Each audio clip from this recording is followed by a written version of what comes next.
हरे Krishna everyone, welcome. और आज जो हम कंटिन्यू कर रहे हैं सॉल्टेड ब्रेड की ये सीरीज नंबर 3। ये एक एडवेंचर स्टोरी है दो फ्रेंड्स की, दो बेस्ट फ्रेंड्स की जो किंडरगार्टन में है और जिन्होंने सनातन धर्म को किस तरह अपनाया है।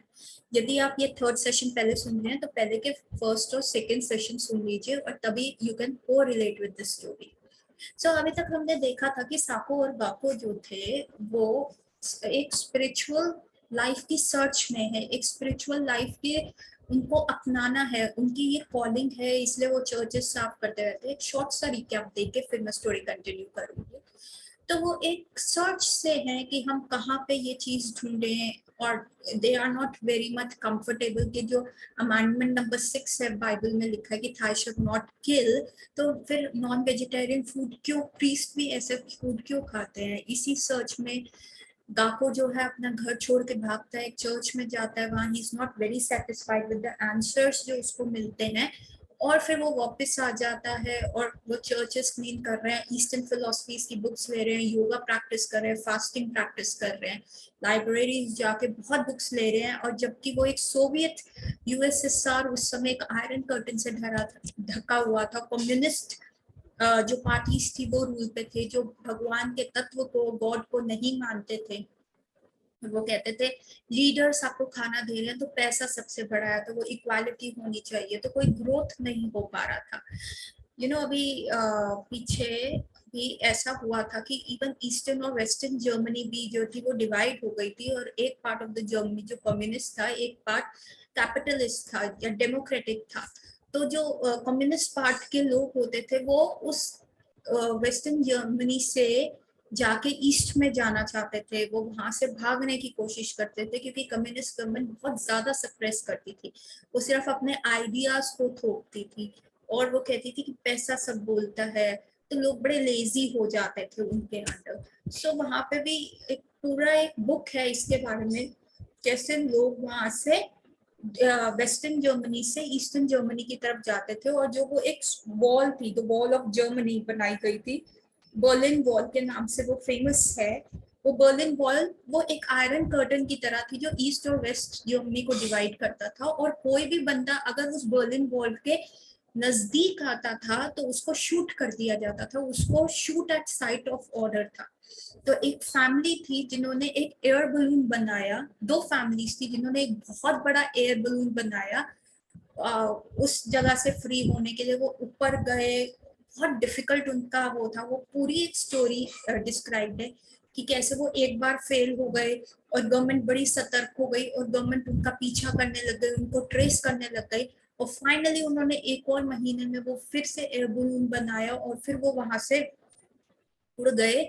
और दूसरी तरफ coincidentally by grace of God वो ईस्टर्न साइड ऑफ जर्मनी में आके गिरे एंड फाइनली दे एस्केप। तो people were trying very difficult plans कि कम्युनिस्ट गवर्नमेंट के अंडर से वो एस्केप करें। तो आपको उस समय में बहुत, इट्स अराउंड 70s 80s, उस समय में आपको ये बहुत सारी स्टोरीज मिलेंगी। और जो ये गाको और साकू की कहानी है ये भी एक एडवेंचर स्टोरी से कम नहीं है कि what they have gone through.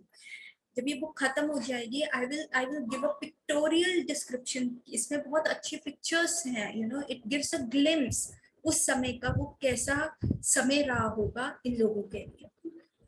अब क्या होता है कि हमने देखा कि कम्युनिस्ट गवर्नमेंट है तो उनको ये ईस्टर्न फिलोसफी गॉड के बारे में सारी चीजें प्रोहिबिट हो जाती हैं, और वो कैसे वो ये लोग ढूंढते हैं और कैसे दे हैव एक्सीडेंट, एक ट्रक का एक्सीडेंट हो जाता है जिसमें ये दो बंदे ट्रैवल कर रहे होते हैं, गाको और उसका दूसरा फ्रेंड, साको नहीं होता, एंड हाउ दे फील कि हैंड ऑफ विष्णु जिन्होंने उनको सेव किया।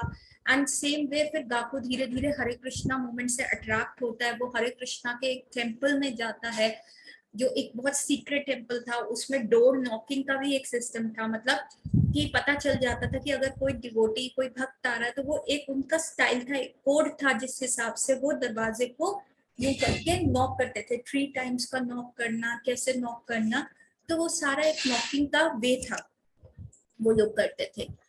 एंड फिर गाकू बहुत इम्प्रेस होता है, एक अच्छा वेजिटेरियन फूड मिलता है, इतना अच्छा संकीर्तन होता है, म्यूजिक होता है, और it's like you this was his calling और वो अट्रैक्ट हो जाता है। तो यहाँ तक हमने देखा था लास्ट सीरीज में।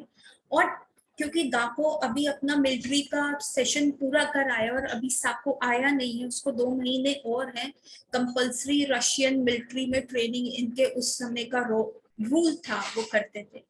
तो अब जब गाको हरे कृष्णा टेम्पल में एक नाइट स्टे करके आता है, हाँ वो बोलता है कि हम चैंटिंग कैसे करेंगे, उनको वहां पे बीड्स दी जाती है, उनको हरे कृष्ण महामंत्र का चैंटिंग सिखाया जाता है। तो गापू को वो एक माला करके बहुत अच्छा लगता है। और जब वो घर आता है, वो अपना माइंड मेकअप कर रहा था कि मैं डिवोटीज के साथ रहूं, क्योंकि ड्रग्स छोड़ना उसके लिए बहुत बड़ा प्रॉब्लम था, क्योंकि उसे लगता था ड्रग्स लेने से आप हाई हो जाते हैं और ये स्पिरिचुअल कॉन्शियसनेस जो है आप बहुत इजीली और अच्छे तरीके से अपनी लाइफ के अंदर इम्बाइब कर पाते हैं। सो जब वो घर आता है तो उसकी माँ उसका कॉलर पकड़ के रोने लगती है। वो कहती है तुमने क्या कर दिया, तुम जो कर रहे हो क्या वो कम नहीं था कि जो तुम और आगे बढ़ते ही जा रहे हो, बढ़ते ही जा रहे हो। तो गापू कहता है मैंने किया क्या है। तो उसकी माँ कहती है भाई तुम्हारे पीछे से पुलिस आई है, वो कह रही वो KGB, they were the secret, जैसे सीआईए रहता है वैसे ही केजीबी, देवर केजीबीज थे उस समय, रशिया के जो ये सीक्रेट एजेंसीज थी। और वो ब्लेम कर रहे थे कि तुम सीआईए के लिए वर्क कर रहे हो, क्योंकि Hare Krishna was more prominently America से आया था। शिला प्रभुपाद अमेरिका गए थे, वहां पे उन्होंने वेस्टर्न डिसाइपल्स बनाए थे, और वहीं से ये एक एक्सप्लोजन हुआ था हरे कृष्णा मूवमेंट का, और फिर ऑल ओवर वर्ल्ड ये फैला था। तो इन लोगों को लगता है रशियंस को कि जो सीआईए है अमेरिकन फोर्सेस, क्योंकि वर्ल्ड वॉर 2 खत्म हुआ है, तो ये जो है हरे कृष्णा मूवमेंट के थ्रू हमारी कंट्री में जासूसी करवा रहे हैं। तो उन्होंने जो गाको की मदर है उसका कॉलर पकड़ के कह रही है तुम सीआईए को ज्वाइन कर लिया, हमारा पूरा घर तहस नहस कर दिया, सारी अलमारियां खोल खोल के उनको निकाल लिया है, उन्होंने देखा है, हमारे घर पे छापा पड़ा, तुम कर क्या रहे हो, पहले तुम ड्रग्स लेते थे, तुमने हमारा नाम खराब किया। तो उसने कहा मैं कुछ नहीं कर रहा। गाको ने कहा मैं सिर्फ भगवान के नाम सुनने गया था, मैं अपने मेरी लाइफ क्या है, मेरी आइडेंटिटी क्या है उसके बारे में जानने गया था। और भगवान का नाम लेना, भगवान के बारे में जानना गलत नहीं है, इनफैक्ट मैं ड्रग्स छोड़ने की सोच रहा हूँ। तो जैसे उसकी माँ ये सुनते उसको शौक लगता है कि उन्होंने कस्में दे दी, सब कर दिया, उन्होंने सोचा रशियन मिलिट्री में जाएगा तो ये ड्रग्स छोड़ देगा, लेकिन किसी वे में भी काको ने ड्रग्स नहीं छोड़े। जब उन्होंने ये सुना कि काको ड्रग्स छोड़ने वाला तो एक टाइप का ना शौक उनको हुआ, लेकिन फिर भी वो दोबारा रोने लग गई, ये पता नहीं तुमने नए शौक पाल लिए हैं, फलाना एंड ढमकाना। फाइनली जो है गाको ना वेट करने लगा कि कब साको आएगा और वो उसको सारी बातें बताएगा, और वो उसको सब बता के अपना जर्नी शुरू करेगा और साको को भी साथ ले लेगा फाइनली। और इतने में वो 2-3 महीने जो था उन लोगों से मिलता रहा, हरे कृष्णा वालों से, डिवोटीज से मिलता रहा, कोशिश करा ड्रग्स छोड़ने का, पर अभी तक वो पूरी तरह छोड़ नहीं पाया था। एंड फाइनली जब साको आता है तो गापो उसको सारी बात बताते हैं कि कैसे मैं ये घर छोड़ने वाला हूँ, अब मैं वो टेम्पल में ही रहूंगा, मैं डिवोटीज के साथ रहूंगा और हरि नाम के प्रचार में अपना लाइफ दूंगा। I want to give my life for God. तो गापो ने पहले भी वो घर से भाग गया था कि मेरे को गॉड, मुझे गॉड के लिए लाइफ देनी है, आई डोंट फाइंड फुलफिलमेंट जो है उनके अंदर हृदय में, वो फुलफिलमेंट, वो जिसको कहते हैं ना संतोष नहीं था जैसी लाइफ वो जी रहे थे, और उनकी कॉलिंग अंदर से ही थी। तो ऐसा हो सकता है उनके पूर्व जन्म के संस्कार थे जो उनको अट्रैक्ट कर रहे थे, उनको कॉल कर रहे थे। तो जब गाको साको को सारी बात बताते कि देखो ड्रग्स छोड़ने पड़ेंगे, 4 नियम होते हैं, 16 माला जप करनी पड़ेगी फलाना, सो साको मना कर देता, कहते नहीं ड्रग्स तो मैं छोड़ ही नहीं सकता, तुम्हें पता है ड्रग्स में कैसे छोड़ूंगा, तो ये तुम्हारी लाइफ की कॉलिंग होगी, तुम चले जाओ, मैं देखता हूँ मैं क्या कर सकता हूँ, मैं बाद में तुमसे मिलने जरूर आऊंगा। और ऐसा कहते ना साको गाको को गले लगा लेता है और रोते हुए दोनों दोस्त जुदा हो जाता है। अब देखिए किंडरगार्टन नर्सरी क्लास से वो इकट्ठे होते हैं, तो गाको सब पैकिंग कर लेता है, वो सोचता है कि सुबह ये रोने धोना मेरी मम्मी पापा मचाएंगे, इससे पहले मैं निकल जाऊं। तो वो सारा कर लेता है, उसका होता है प्लान सुबह सुबह जल्दी निकलने का। और बस वो देख रहा होता है, वो अपने फ्रेंड को, साको को याद कर रहा होता है, काश वो भी चलता, हम नर्सरी से इकट्ठे थे, हम दोनों ने एक साथ सारी चीजें करी, हमने स्पिरिचुअल लाइफ भी एक साथ पहुंची थी, हम चर्चेस भी एक साथ सर्व करते थे, काश वो चलता।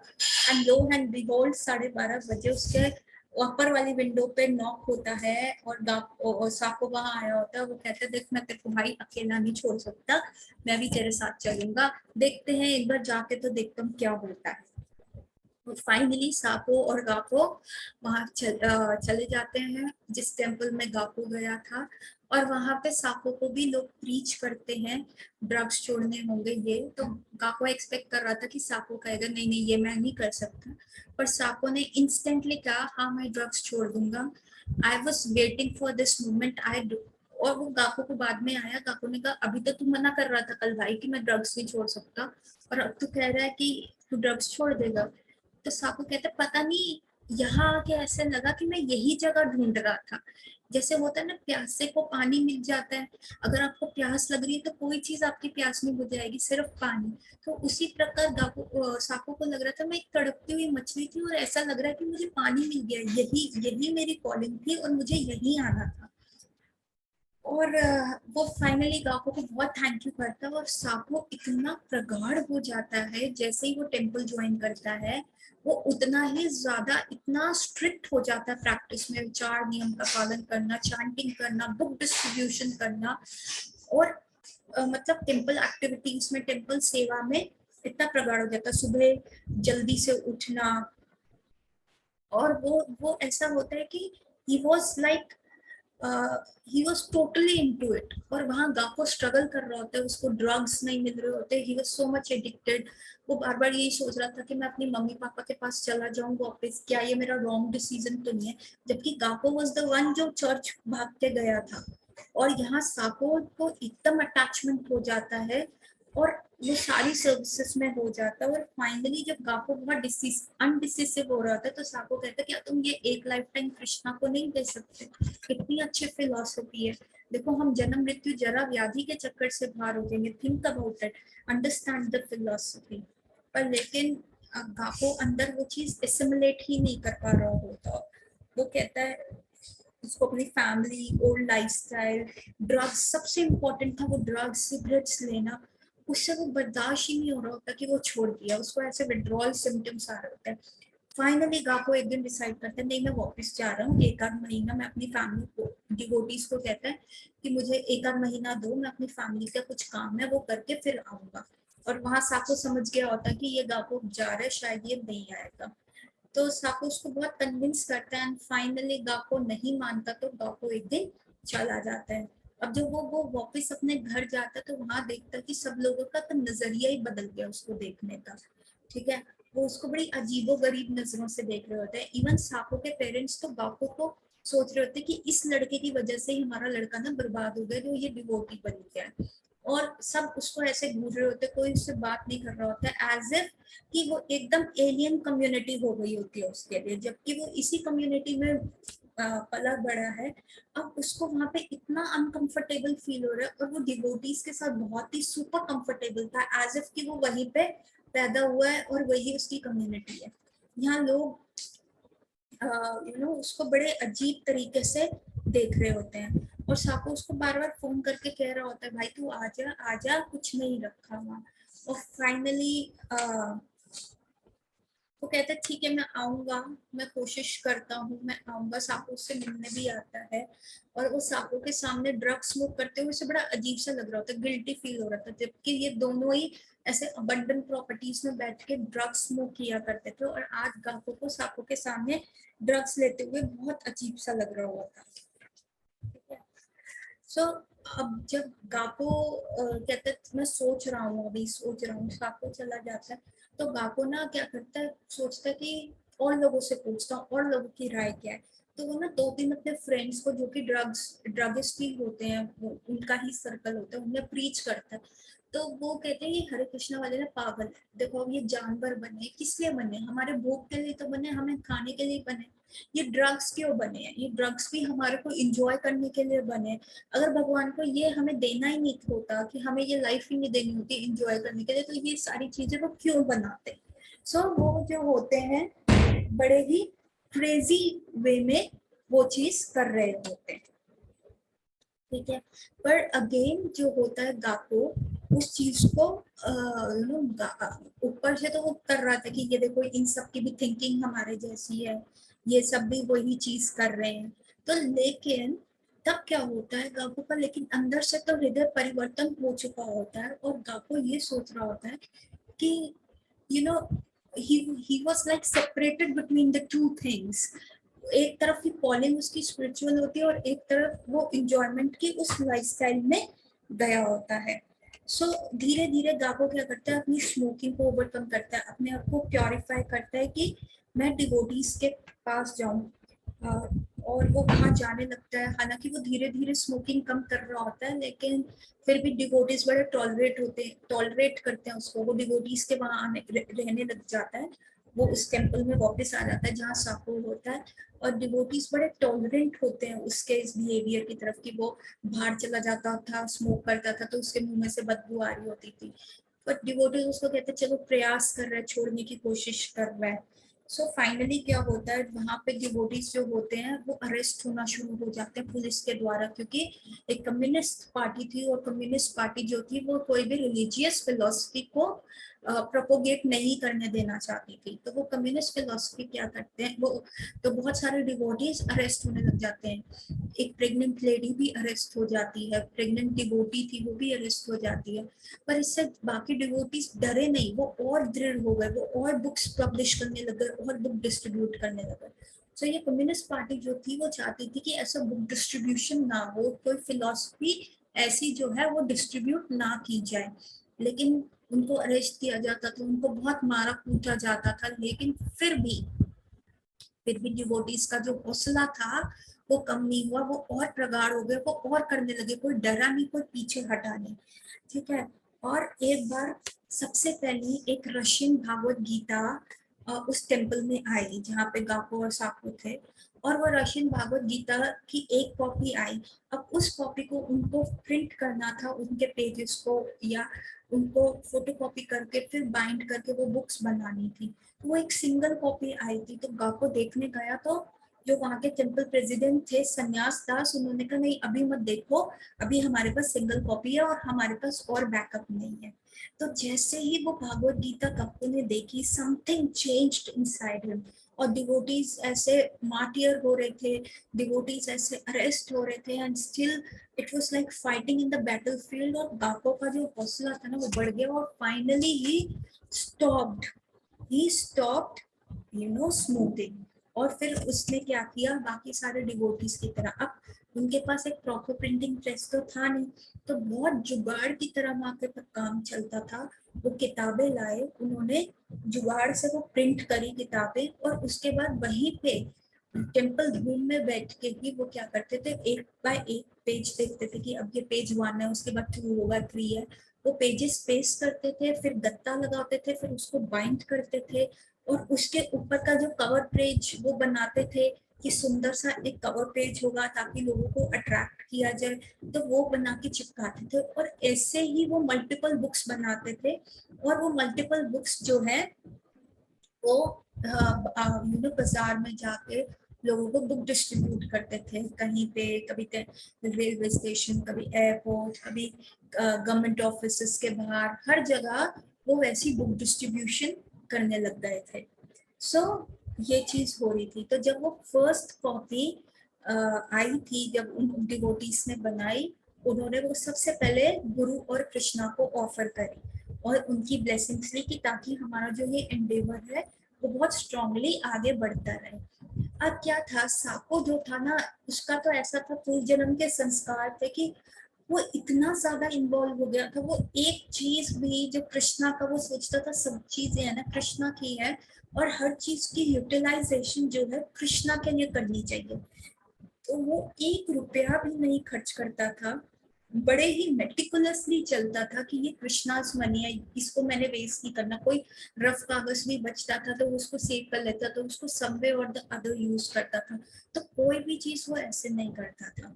और फाइनली एक बार क्या हुआ, जब गत्ता कटता था और पेपर्स को काटा जाता था, प्रिंट आउट तो जैसे बड़ी शीट पे आता था, उसको बुक के शेप में पेपर्स को काटना होता था, फिर उसको फाइंड करना होता था। तो वो फाइंड करने में जो बुक का डस्ट आता था, गत्ते का डस्ट आता था, साको उसको कलेक्ट करता रहता था। तो सारे सोचते थे पता नहीं साको इस चीज का करता क्या है, माना ये हर चीज अच्छे से यूटिलाइज करता है, लेकिन साको ये डस्ट का क्या करता है। और फाइनली एक दिन लोगों ने देखा कि साको वो डस्ट जो होता है, बुक का डस्ट होता है, जो वो गत्ते का चूरा, पेपर का फाइन करते हुए चूरा, उसको अपने एक पानी में या दूध में घोल के पी जाता था।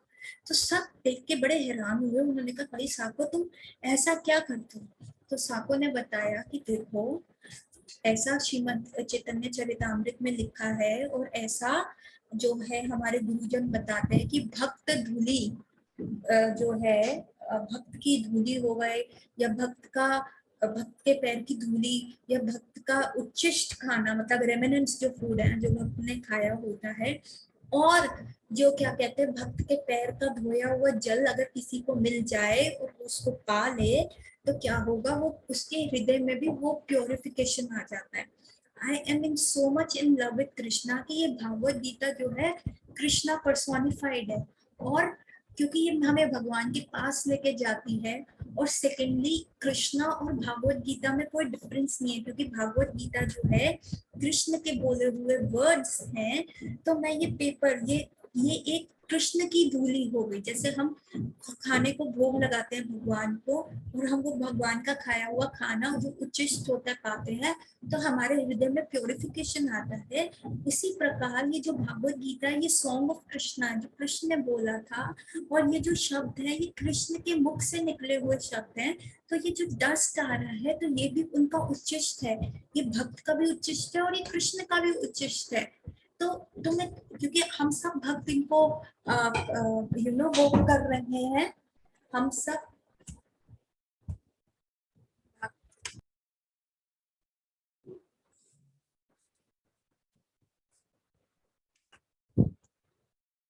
तो जब साको को ये करते हुए देखा, साको इतना ज्यादा इस चीज के अंदर था, और ये उसको बहुत फुलफिलमेंट दे रहा था, तो सारे भक्त ना उसका मजाक भी उड़ाने लग गए, क्योंकि कह रहे थे अरे तुम तो गंदा खाते हो, ऐसे मत करो, ये मत करो। पर साको उस चीज को भी टॉलरेट किया, क्योंकि वो उसके इनर हार्ट का कॉलिंग था। सो फाइनली क्या होता है कि जो वहाँ के every world was divided into multiple zones, और हर जोन में इस्कॉन ने एक गुरु महाराज किए हुए थे जो श्रीला प्रभुपाद के डिसाइपल थे। तो वहाँ पे ऋषिकेश स्वामी जी का वो जोन था, उनके परम पूज्य ऋषिकेश स्वामी और उनके ये सब डिसाइपल्स थे। तो ऋषिकेश स्वामी से लोग क्वेश्चंस पूछते थे, उनसे बात करते थे। तो वो ये एक एक भक्त ने पूछा, जैसे सब नियोफाइट्स थे, नए थे, उनको सनातन धर्म, सनातन संस्कृति के बारे में कुछ पता नहीं था। तो उन्होंने कहा जैसे स्वामी जी हम भगवान को भोग लगाते हैं, और बाद में हम जैसे फल का भोग लगाते हैं, बाद में जब हम वो फल काटते हैं तो उसके अंदर छोटे छोटे कीड़े होते हैं, तो क्या हम वो फल पालें एज अ प्रसाद, या हम उसे हटा दें। तो ऋषिकेश स्वामी पहले तो बहुत हंसे, और उन्होंने कहा अरे बाबा इसको हटा दो, कृष्ण तो सब पा सकते हैं, लेकिन तुमको अपने 4 नियम पालन करने हैं। We don't eat non vegetarian food, वो गलती हो गई, कोशिश करो ऐसी गलती रिपीट ना हो, ये भी सेवा अपराध होता है।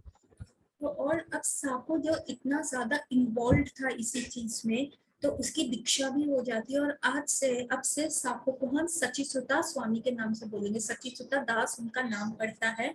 और उसके बाद क्या होता है, पापा ने क्या किया होता है कि बड़े सारे फ्रेंड्स बनाए होते हैं, उनमें से ही उसका एक फ्रेंड होता है, और वो उसके घर जाया करता था, कई बार वो उसके घर रुका भी करता था। तो आज से हम साको को क्या कहेंगे, सचिसुता, सचिसुता दास उनका नाम था, तो हम सचिसुता प्रभु जी के नाम से साको को डोनेट करेंगे, क्योंकि अब उनकी दीक्षा हो गई है। तो वो सचिसुता प्रभु जी क्या करते थे, वो फ्रेंड्स बनाते थे और उनके घर जाते थे, मतलब उनके पुराने टाइम के भी फ्रेंड्स थे। तो वो क्या करते थे, उनको कृष्णा कॉन्शियस में डालते थे, धीरे धीरे इन्वॉल्व करते थे, उनसे डोनेशन लेते थे, कंट्रीब्यूशन लेते थे। और कई बार उनका एक फ्रेंड था जिसका नाम था यूरा, और वो क्या करते थे, यूरा ने अपना एक रूम दे दिया था जहाँ पे कृष्णा कॉन्शियसनेस एक्टिविटीज चल सकती थी। तो सच्चिसुता देखते थे कि उनके ना पास बहुत सारी ऐसी बुक्स है, पुरानी बुक्स है, मतलब कृष्णा कॉन्शियस के अलावा लिटरेचर बहुत बड़ी, लेनिन की, मार्क्सिस, मार्टिन किंग लूथर की बहुत सारी बुक्स हैं, बहुत सारा लिटरेचर है। और उनको लगा कि अब क्योंकि जो यूरा है वो अब कृष्णा कॉन्शियस हो रहा है, तो उसको इन किताबों की जरूरत क्या है। और तो वो क्या करते थे, एक दो तीन बुक्स उनकी ले जाते थे उनसे पूछे बिना, और उनको बेचाते थे, और जो भी पैसा मिलता था वो भगवत गीता के प्रिंट में लगा देते थे, कृष्णा की सर्विस में लगा देते थे। तो सबने उनको कहा, ये यूरा बहुत गुस्से वाला है, तुम ये क्या कर रहे हो, तुम ये गलती कर रहे हो, वो तुम्हें पीटेगा। तो फाइनली क्या होता है कि यूरा को पता चल जाता है कि उसकी बुक शेल्फ्स में ऐसे बुक्स कम हो रही है, उसके उसको इतना ही वो सो पोजेसिव अबाउट दोस बुक्स, और उसको लगता था मेरा कितना अच्छा कलेक्शन है, और फाइनली उसे लग रहा था कि उसके बुक कलेक्शन कम क्यों होता जा रहा है, पूरा बुक शेल्फ थिन क्यों हो रहा है। और जब वो सच्ची सुता को कन्फ्रंट करते हैं तो उनको एक रूम में लेके जाते हैं और सच्ची सुता से पूछते हैं कि तुमने क्या किया, सब तुम्हारे को इंडिकेट कर रहे हैं कि सच्ची सुता से पूछो। तो यूरा के सचिचुता उनको सब क्लियरली बता देता है। तो उनका कन्वर्सेशन एक रूम में चल रहा होता है और सारे डिवोटीज ना बाहर कान लगा के सुन रहे होते थे और कह रहे थे सचिचुता पिटा, क्योंकि यूरा उसको मारेगा, वो बहुत गुस्से वाला है। तो यूरा सचिचुता को ये बोल के जाता है कि आगे से तुम कोई भी किताब लोगे पहले मुझसे पूछ के लोगे, अदरवाइज नहीं। तो और जब वो बाहर आता है तो वो सारे डिवोटीज को कहते हैं, अरे यार ये तो मुझे कृष्ण भक्त बना रहा था, मेरा पैसा कृष्ण की सर्विस में बना रहा था, बताओ कितना अच्छा काम कर रहा था। तो फाइनली जो सची सुता उनको रीजन देते हैं, वो कहते हैं देखो तुमने everything is for the service of Krishna, तो तुम अगर अभी तुम्हारा इतने इन बुक्स के अंदर आसक्ति है तो क्यों ना मैं तुम्हारी ये थोड़ी सी बुक्स ले लूं और उसको उस मनी को कृष्ण की सर्विस में यूज करूंगा, तो तुम्हें उसका अच्छा क्रेडिट मिलेगा, अच्छा फल मिलेगा, जिससे तुम्हारा हार्ट प्योरीफाई होगा और कृष्ण के प्रति तुम्हारा अट्रैक्शन बनेगा। तो जब वो यूरा को ये चीज समझाते हैं तो यूरा को समझ भी आती है। वो सच्ची सुता से कहते हैं आगे से किताब मेरे से पूछ के लेना, कई बार मेरी जरूरत की भी एकेडमिक्स की भी बुक हो सकती है। और फाइनली यूरा जो होता है सत्यसुता को कुछ नहीं कहते और वहां से चले जाते हैं। और वहां पे क्या होता है, बाहर जो होता है रोज अखबारों के अंदर डिबेट आ रहा होता है, कम्युनिस्ट वर्सेस गॉड। तो लोग आते हैं, भूखे लोग आते हैं गवर्नमेंट ऑफिस के सामने, हमें खाना दो। तो जो कम्युनिस्ट होते हैं वो उनको रोटी देते हैं और कहते हैं तुम भगवान को पूजना बंद कर दो, क्यों, क्योंकि तुमको रोटी भगवान ने नहीं दी, हमने दी है, तो तुम हमारी पूजा करो, हम तुम्हारे भगवान हैं, उस भगवान को मत पूजो जिसको तुमने देखा नहीं है। तो यहाँ पे शिला प्रभुपाद की बुक्स में इसको काउंटर किया गया कि क्या वो अपना अपना रॉ मटेरियल लाए थे, क्या वो सीड्स अपने लाए थे, अरे ये सीड्स, ये जमीन, ये पानी, ये बादल, बारिश सब भगवान ने बनाया है, हमारी तो सिर्फ हल्की सी मेहनत लगती है, और अगर हम मेहनत भी ना करें तब भी भगवान हर हर जीव को उसका खाना देते हैं। तो इसलिए ये कम्युनिस्ट जो थॉट है वो गलत है। और ऐसे ही ये डिबेट्स चलता रहा। कई लोगों को कृष्णा कॉन्शियसनेस फिलोसफी समझ नहीं आती थी तो वो उसको कहते थे ये लोग क्रेजी हैं, और कई लोगों को वो बहुत अच्छी लगती थी तो वो उसके अंदर और इन्वॉल्व होते रहे। और ऐसे ही अब गाको की भी जो दीक्षा हो जाती है, क्योंकि वो भी 4 नियम फॉलो करना शुरू कर देता है। और सची सुता की तो हमने बताया, साकू की तो पहले ही हो गई। और गाप का नाम पड़ता है सर्वभावना दास, सर्वभावना दास उनका नाम पड़ता है। अब गाको जो थे, अब वो अपना फर्स्ट अरेस्ट बता रहे, कहते हैं कि हम बुक डिस्ट्रीब्यूट कर रहे थे, हमारे पास फर्स्ट रशियन बुक आई तो हम लोग खुद ही बाइंड करते थे, खुद ही उसकी थिक बुक बनाते थे, खुद ही उसको गत्ता लगा के बाइंड करके अच्छा सा कवर इमेज बना के मार्केट में बेच के आते थे। तो बहुत सारे डिवोटीज ना पकड़े जा रहे थे, अरेस्ट हो रहे थे। तो हमने सोचा कि हम क्या बताएं, हम अपना मेन अड्डा तो नहीं बता सकते कि यहाँ पे बुक कलेक्शन हो रहा है, बन रहा है, तो वो पूरा यहाँ पे छापा मार के सारी सब कुछ ले लेंगे। तो ये जो हरे कृष्णा मूवमेंट है, क्योंकि चैतन्य महाप्रभु ने कहा था कि हर टाउन और विलेज में मेरे नाम का प्रचार होगा, एक वक्त आएगा, उन्होंने प्रिडिक्शन किया था आज से 500 550 साल पहले कि हर टाउन और विलेज में मेरा नाम गूंजेगा। तो जब सचिसुता तो तब ये सारे डिवोटीज को पता था, और शिला प्रभुपाद के ऑर्डर्स थे कि जितना ज्यादा बुक डिस्ट्रीब्यूशन होगा उतना ही फायदा होगा।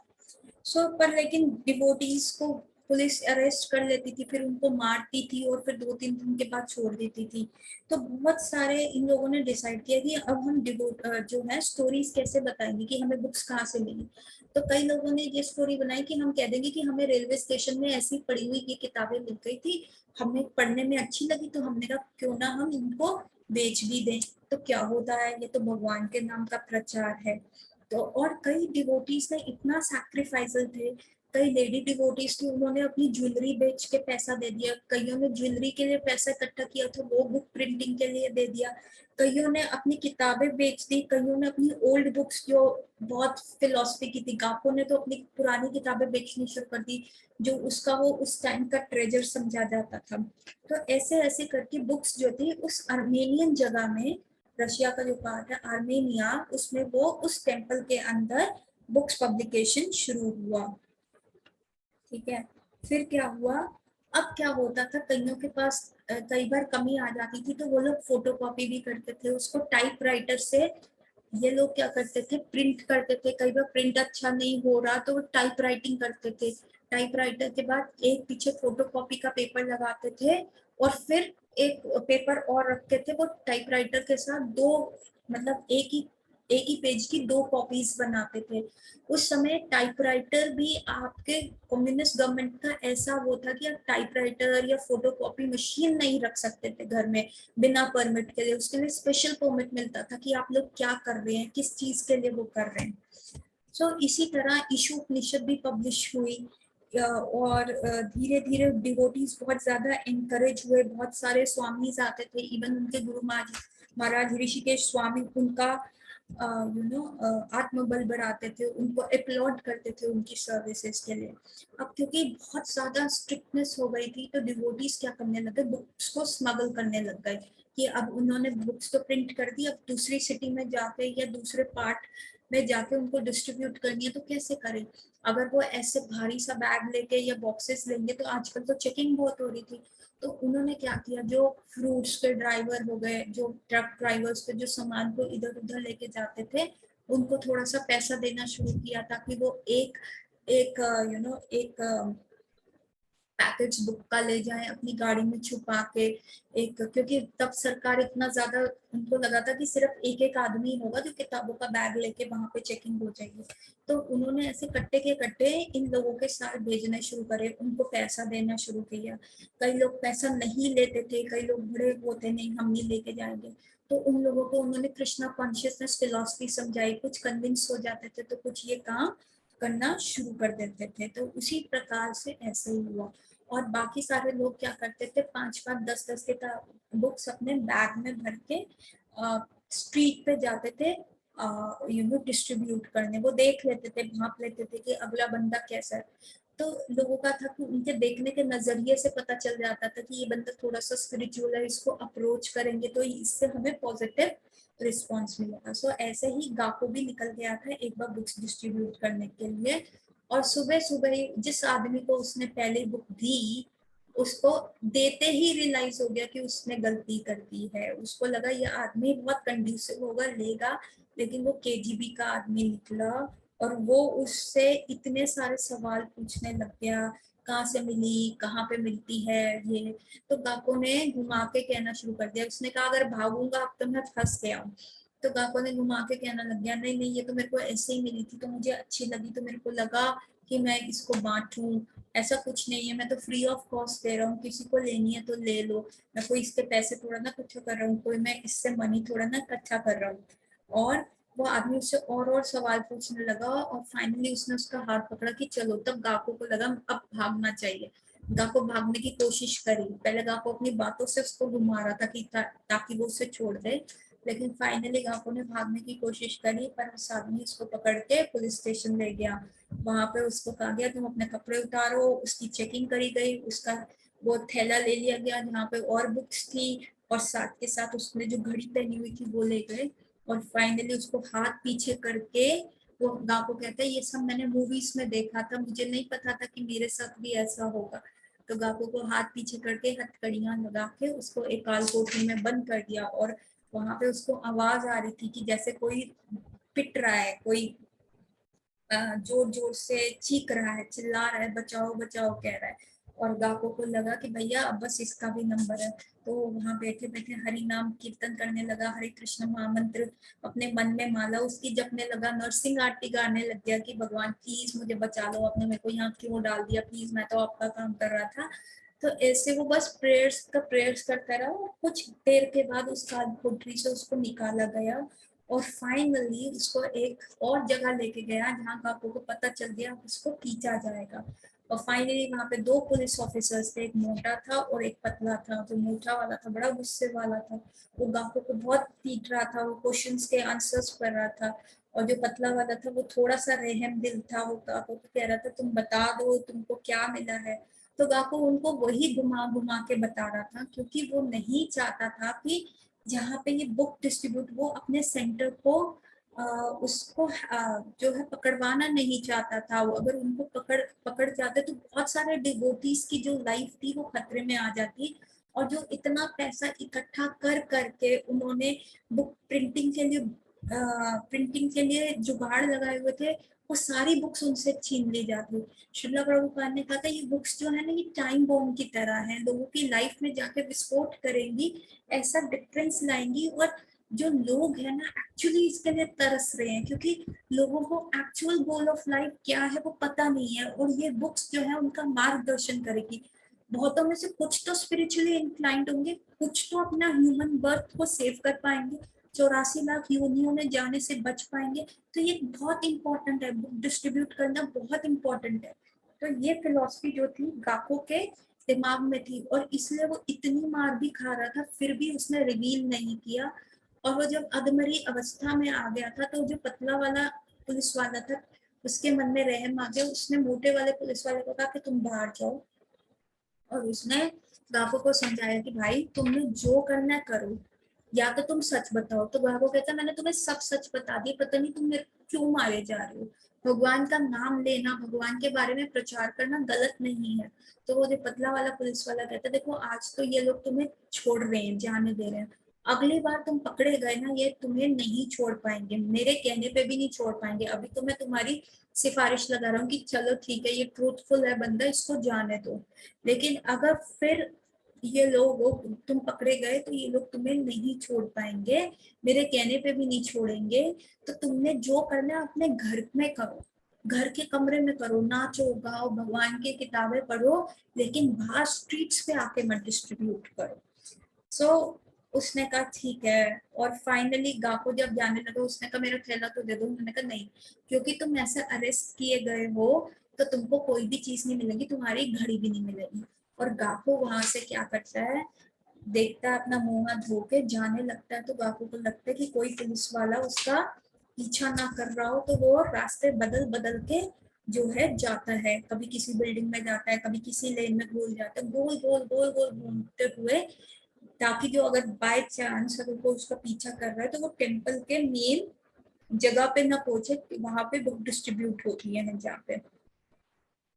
फाइनली काको जो होता है अपने टेम्पल पहुंच जाता है, वहां सब लोगों को बताता है कि क्या क्या उसके साथ हुआ, कैसे वो लोगों ने उसको मारा और कैसे वो लोगों को चकमा दे के आ गया। साको तो उसको गले ही लगा लेता है, और साको बस साको मतलब सचिचुता प्रभु जो होते हैं गाको को, जो कि सर्व क्या नाम है उनका, सर्व भावना दास को गले लगा लेते हैं और कहते हैं कि तुम बच गए, भगवान कृष्ण का बहुत बहुत शुक्र है, और ऑलमोस्ट रोने वाला हो गया होता है।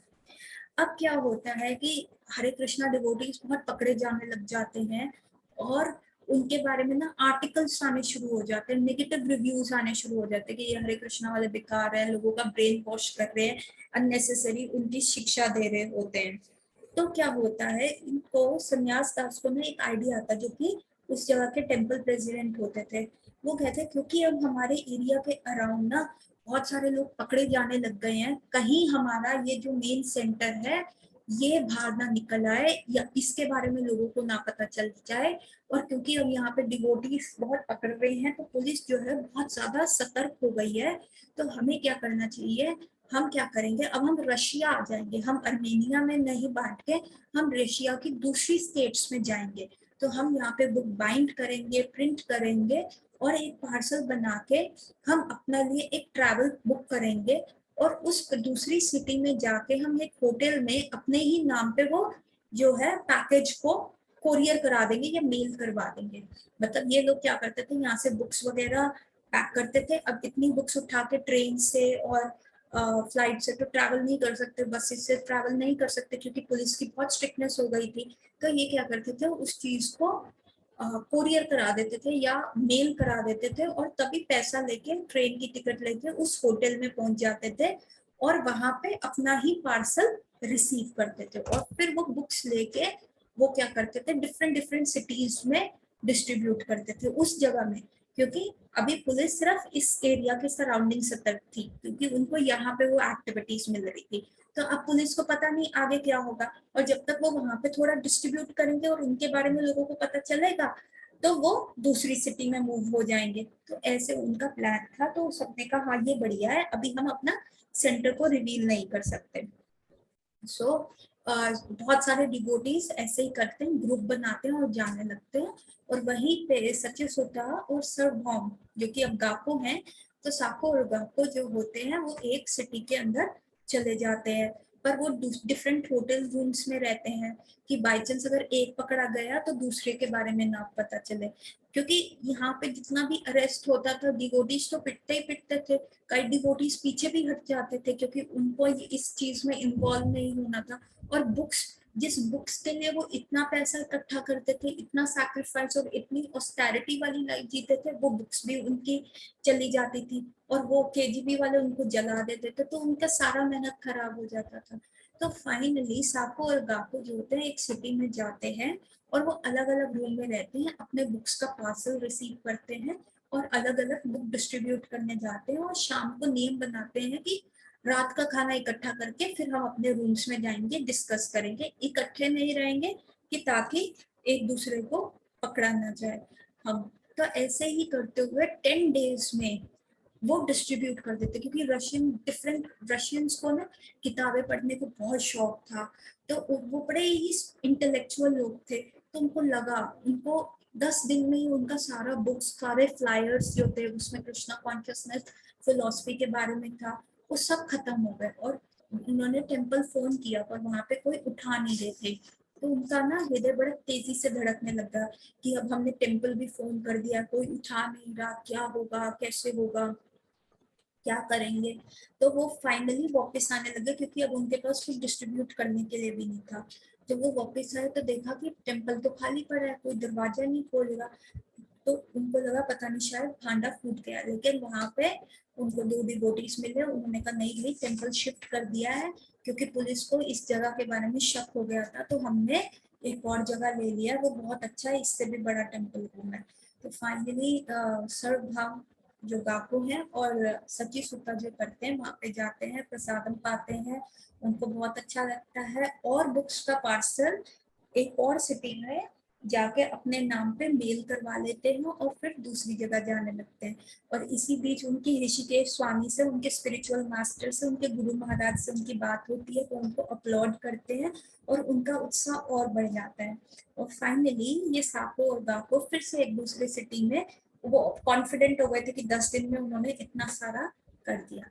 तो जब वो एक और सिटी में वहां पहुंचते हैं, तो जब वो बुक डिस्ट्रीब्यूट करके गांव को वापस आता है तो वो देखते सची सुता क्योंकि सापो है अभी तक आया नहीं। तो बड़ा घबरा जाता है। फिर वो पूरी रात वेट करता है, अब वो कुछ कर तो सकता नहीं है, कैसे उसको कांटेक्ट करे। पूरी रात वेट करता है, हरि नाम गाता है, नरसिंह आरती गाता है, तो अगले दिन भी साप का कोई पता नहीं होता। तो अब गाबो कहता है कि मैं क्या करूं, बुक डिस्ट्रीब्यूट करने जाता है तो उसका मन नहीं लगता, वहीं पेड़ के नीचे नरसिंह आरती गाते हुए अपने रूम में वापस आ जाता है और फिर वहीं बैठ के भागवत गीता पढ़ना शुरू कर देता है क्योंकि वो पूरी रात सोया नहीं होता, वही भागवत गीता पढ़ते पढ़ते वो सो जाता है। और फिर से वो भगवत उठता है, फिर भगवत गीता पढ़ना चल लगता है। तो ऐसे ना 3 दिन बीत जाते हैं और सापो का कोई खबर नहीं होता। वो कहता है अब मैं क्या करूं, मैं क्या यहाँ रहूं या वापस चला जाऊं, मुझे समझ नहीं आ रहा।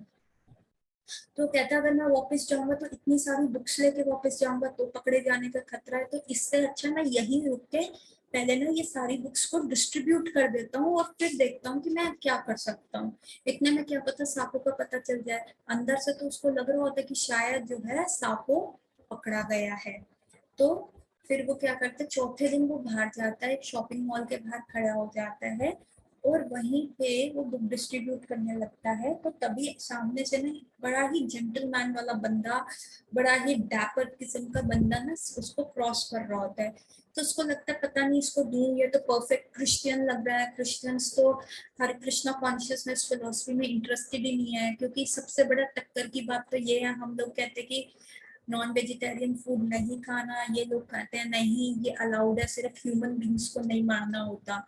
तो फाइनली ना जानते हुए भी वो कहते हैं मेरे हृदय में किसी ने कहा, और मैं ना चाहते हुए भी उसको मैंने एक बुक दे दी, और वो उस बंदे ने अपना शॉपिंग का थैला मेरे हाथ में दे दिया और वो बुक देखने लग गया। और वो कहते हैं wow this is very good philosophy, मैं ईस्टर्न फिलोसफी में बहुत इंटरेस्टेड हूँ, तुम्हारे पास और कितनी किताबें हैं। अब गाको जो था ना बड़ा फिक्स में हो गया, कहीं ये केजीबी तो नहीं है, कहीं ये मेरे को फंसा तो नहीं रही, कहीं ये ऐसे बातें करके घुमा तो नहीं रहे।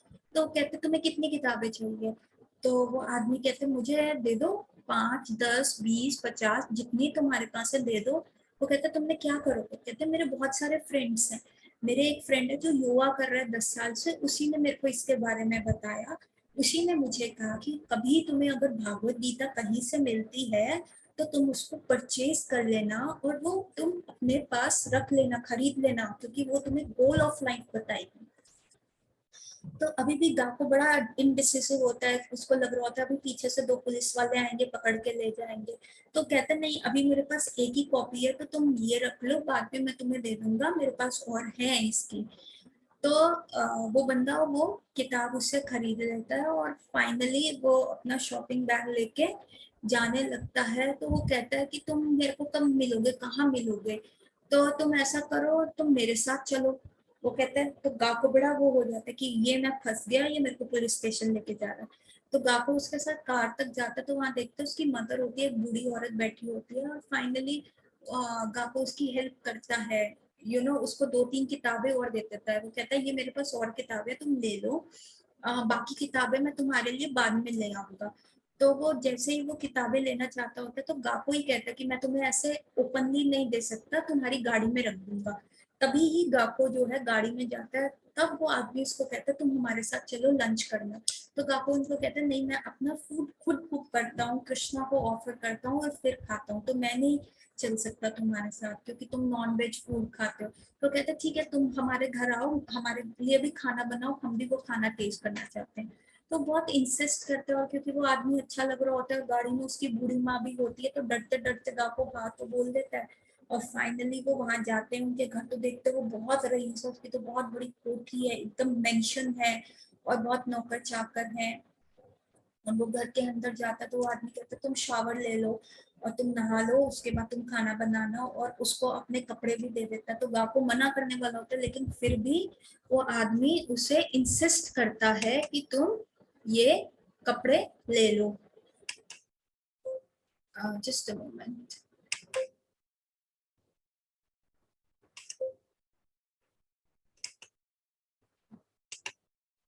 तो वो आदमी उसको इंसिस्ट करता है कि तुम ये वाले कपड़े ले लो। और फाइनली गाँव को थोड़ा कंफर्टेबल होने लगता है, वो कपड़े पहन के बाहर आता है, वो राइस कुक करता है, कुछ सब्जियां बनाता है। तो वो आदमी कहते हैं वाह पूरे घर में कितनी अच्छी सुगंध आ रही है, अगर कोई मेरे को ऐसा खाना रोज खिलाए ना तो मैं तो वेजिटेरियन हो जाऊं। और फाइनली गाको कहते हैं पहले हम ना भगवान को ऑफर करते हैं। तो वो अपना मूव इन ऑल्टर निकालता है, फोटोग्राफ्स भगवान की, कृष्ण की फोटोग्राफ के सामने फूड ऑफर करता है। तो कहता है प्लीज मुझे एक घंटी दे दो। तो पता बातों बातों में पता चलता है वो आदमी जो होता है वो प्रीस्ट होता है, और उसके यहाँ बहुत बड़ी बड़ी बेल्स होती हैं। तो वो एक बेल लेके आता है जो बहुत बड़ी होती है, और वो कहता है ये सबसे छोटी बेल हमारे पास है। तो गाको घंटी बजा के फूड ऑफर करता है, और वो आदमी वो फूड जो जब वो सब खाते हैं तो वो आदमी भी कहता है क्योंकि मैं प्रीस्ट हूँ, हम खाना खाने से पहले प्रेयर करते हैं। तो गाको कहता है ऑफ कोर्स आप कीजिए। और जब वो खाना खाता है वो इतना इम्प्रेस होता है, उसके घर के सारे लोग बहुत ज्यादा इम्प्रेस होते हैं।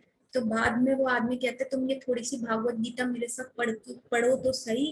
पढ़ के मेरे को समझाओ तो सही। और वो दोनों, गाको और वो आदमी जिसका नाम होता है ग्रिगोरी, ग्रिगोरी, तो वो जो होता है बैठ के भागवत गीता पढ़ते हैं और वो कहते हैं प्लीज तुम कल दोबारा आना, क्या तुम मेरे लिए खाना बना सकते हो ऐसा। उसने कहा नहीं, देखो मेरे लाइफ का मिशन है कि हमें ये बुक डिस्ट्रीब्यूट करनी है उन लोगों को जो स्पिरिचुअली इंक्लाइंड है।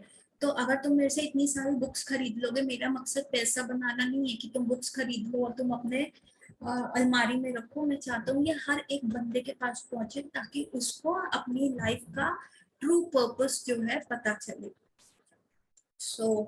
तो वो कहते हैं नहीं, मैं ये बुक्स इसलिए खरीद रहा हूँ क्योंकि मेरे बहुत सारे फ्रेंड्स हैं और ये बुक्स इतनी इजीली अवेलेबल नहीं है और वो भी ये चीज पढ़ना चाहते हैं। और फाइनली अगले दिन गाको दोबारा उससे मिलने आता है। वो कहता है मैं तुम्हारे लिए खाना रोज नहीं बना सकता क्योंकि मुझे वापस जाना है, हम बुक प्रिंट करेंगे। तो वो आदमी कहता है जब तुम बुक और प्रिंट करो तो प्लीज तुम मेरे को देना क्योंकि I am really very interested. मैं भी सोचता हूँ कि जब बाइबल में 6th अमेंडमेंट में लिखा है कि थाई शैल नॉट किल, तो हम क्यों नॉन वेज फूड खाते हैं। तो एज अ प्रीस्ट मैं भी उस पॉइंट से सहमत नहीं हूँ और ये जो बुक्स है मेरे आंसर्स दे रही है। तो वो गाको उसको और प्रीच करता है और फाइनली वो आदमी जाता है पियानो बजाने। तो गाको उसको हरे कृष्ण महामंत्र सिखाता है और वो व्यक्ति उस पियानो पे बजाता है और उस पियानो पे, और गाको क्या करता है एक खाली सा फ्लावर पॉट लेके ड्रम्स का ऐसे ऐसे करके ड्रम्स की आवाज निकालना शुरू करता है पियानो के ऊपर ठक ठक ठक करते हुए। और बहुत देर तक वो हरिनाम संकीर्तन डिफरेंट डिफरेंट ट्यून्स में हरे कृष्ण कृष्ण कृष्ण हरे हरे, हरे राम राम राम हरे हरे गाने लगते हैं। अब गाको इसको बहुत सारी जितनी भी उसके पास सात किताबें थी वो सब वो आदमी जो है ग्रिगोरी खरीद लेता है और क्या करता है उसको एक टेप रिकॉर्डर देता है कृष्ण की सर्विस में कि तुम ये ले जाओ एज अ डोनेशन। और उसको एक क्राउन भी देता है, एक सुंदर सा ज्वेल क्राउन देता था। कहते तुम एक्चुअली गॉड के बंदे हो, हम डिजर्व नहीं करते, हम प्रीस्ट हैं फिर भी हम ये डिजर्व नहीं करते क्योंकि तुम भगवान के बंदे हो, ये तुम डिजर्व करते हो तो तुम ये ले जाओ। और वो कहता है क्रिश्चियन डज नॉट मीन कि जो संडे के संडे चर्च जाए, जो बैप्टाइज हुए। Christianity is following following in love with God. और तुम एक्चुअली गॉड के लिए लव कर रहे हो कि तुम लोग ये भी नहीं देख रहे कि तुम्हें अरेस्ट किया जा रहा है, मारा जा रहा है। तुम भगवान का मैसेज पहुंचाने के लिए हर जो है जुल्म सह रहे हो, तो यू डिजर्व दैट क्राउन। अब गापो जो है ये सारी चीजें लेके अब क्या करता है वापस उस टेम्पल, क्योंकि अब उसके पास सारे फ्लायर्स खत्म हो गए हैं, सारी चीजें खत्म हो गई है, तो अब गाको जो है वापस आ रहा है। अब जब गाको वापस आ रहा है तो वो प्राउड भी है पर वो साफो के बिना, सच्ची सुता के बिना वो टेम्पल वापस आ रहा है। आगे क्या होगा कैसे होगा, मिक्स फीलिंग के साथ गाको जो है वापस आ रहा है टेम्पल में। उसके लिए क्या सरप्राइज है, सच्ची सुता का क्या हुआ, सच्ची सुता की आगे क्या स्टोरी है, क्या गाको सच्ची सुता से दोबारा मिल पाएगा, ये जो स्टोरी है हम अगले सेशन में देखेंगे कि क्या होता है। सो अभी बड़ी ही एडवेंचरस स्टोरी चल रही है गाको और साको की, कैसे कभी वो फंस जाते हैं और कैसे कभी भगवान उनको बचा लेते हैं, कभी वो एक किताब भी सेल नहीं कर पाते और कैसे भगवान उनकी बम्पर सेल करवा देते हैं। So with this, I will like to end this session here. तो नेक्स्ट संडे सेशन के लिए गाको और साको की स्टोरी के लिए stay tuned. Hare Krishna everyone. Have a nice holiday. Hari बोल।